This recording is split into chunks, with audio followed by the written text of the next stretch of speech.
국가의 중요한 결정은 국민 70%가 동의해야 한다. 만약 그렇지 않으면 그 나라는 망한다. 네, 굉장히 파격적인 주장인데요. 오늘은 천공스승이 제시한 한국 사회의 미래에 대한 바로 이 비전 한번 깊이 들여다보겠습니다. 자, 모든 이야기는 이 질문 하나에서부터 시작됩니다. 우리는 진정으로 이 나라의 주인인가? 단순히 이 땅에 살고 있다는 걸 넘어서서요, 국가의 주인으로서 우리의 책임과 역할은 과연 무엇일까? 이 근본적인 질문에서부터 오늘의 이야기를 풀어가 보죠. 그 해답을 찾는 첫 번째 실마리가 좀 의외의 곳에 있습니다. 바로 3.1절 같은 국경일인데요. 연사는 이런 날이 그냥 쉬고 노는 날이 아니라 자기 성찰의 날이 되어야 한다고 말합니다. 그러니까 우리나라가 앞으로 어떻게 나아가야 할지 치열하게 공부하고 고민하는 날로 삼아야 한다는 거죠. 맞습니다. 진정한 주권이라는 게 그냥 가만히 있는다고 주어지는 게 아니라는 거예요. 우리가 누구고 미래에 뭘 해야 하는지 계속해서 공부하고 노력해야만 비로소 얻을 수 있다는 겁니다. 그런 노력 없이는 우리가 이 나라의 주인이 아니라 그냥 새들어 사는 세입자랑 다를 게 뭐냐, 이런 날카로운 지적을 하는 거죠. 그렇다면 연사의 눈에 비친 지금 대한민국의 모습은 어떨까요? 그 진단이 생각보다 훨씬 냉정합니다.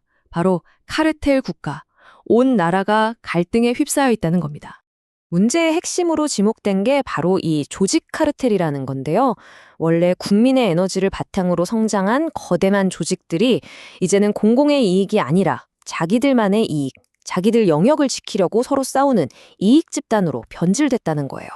예를 들면 정당은 주도권을 잡으려고 싸우고, 종교단체는 세력을 키우려고 싸우고, 수많은 사회단체들은 또 각자의 밥그릇을 지키려고 싸우죠. 결국 나라 전체가 이들의 전쟁터가 되어서 끝없는 내부 갈등에 발목이 잡혀 있다는 게 연사의 진단인 겁니다.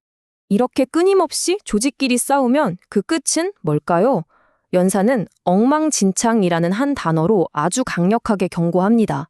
이 거대한 젠가 게임이 무너지는 순간 그 피해는 고스란히 국민들한테 돌아올 수밖에 없다는 거죠. 연사는 이렇게 말합니다. 우리 대한민국 사람들은 말이죠, 망할 때 뭉칩니다. 위기가 정말 코앞에 닥쳐야, 벼랑 끝에 서야 비로소 하나가 되는 이 특성, 이게 바로 우리의 아픈 현실이라고 꼬집는 겁니다. 그렇다면 이 지긋지긋한 분열의 고리를 어떻게 끊어낼 수 있을까요? 연사는 아주 새로운 원칙을 하나 제안합니다. 바로 70%의 법칙입니다. 지금 우리의 규칙은 51%가 이기면 49%는 지는 거잖아요. 필연적으로 절반의 반대파를 만들어내는 말 그대로 갈등의 규칙인 셈입니다. 연사는 바로 여기서부터 모든 문제가 시작된다고 보는 거예요.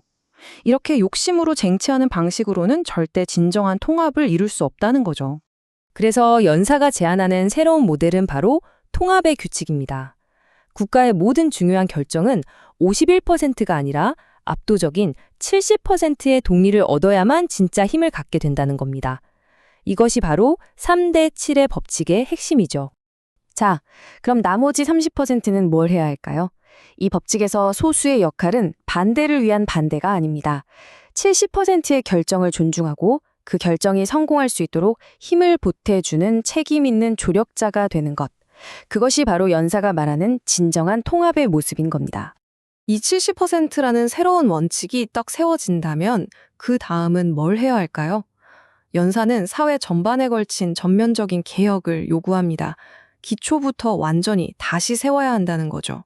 정치, 노동, 교육, 기업, 그리고 심지어 종교까지 사회의 근간을 이루는 이 5대 분야를 완전히 다 뜯어고쳐야 한다고 말합니다. 이 모든 것들이 70% 합의라는 새로운 질서 위에서 다시 설계되어야 한다는 그야말로 혁명적인 주장인 셈이죠. 하지만 이 개혁은 무작정 파괴하는 게 아닙니다.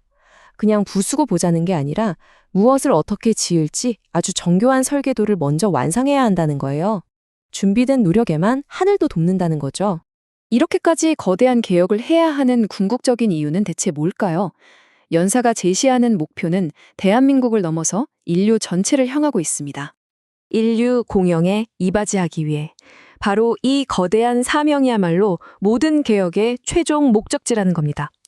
우리 내부의 갈등을 끝내고 하나된 국가가 되어서 전 세계에 빛이 되는 역할을 해야 한다는 것. 이것이 연사가 제시하는 궁극적인 비전입니다.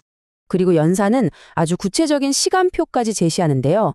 2026년 3월 1일, 과거에 우리가 독립을 외쳤던 바로 그날에 새로운 대한민국의 사명을 전 세계에 선포해야 한다는 아주 담대한 계획입니다. 연사의 마지막 메시지는 강력한 경고이기도 합니다. 인류를 널리 이롭게 한다는 이 사명을 위해 노력하지 않는다면 그게 정치인이던 종교인이던 그 누구든 결국 쓰러지게 될 거라는 거죠.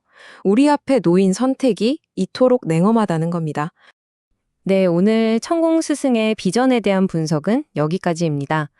70%의 합의라는 그의 제안을 보면서 마지막으로 이 질문을 여러분께 던져봅니다. 지금의 갈등을 넘어 진정한 국가 통합을 이루기 위해서 여러분에게 그리고 우리 모두에게 가장 필요한 것은 과연 무엇일까요?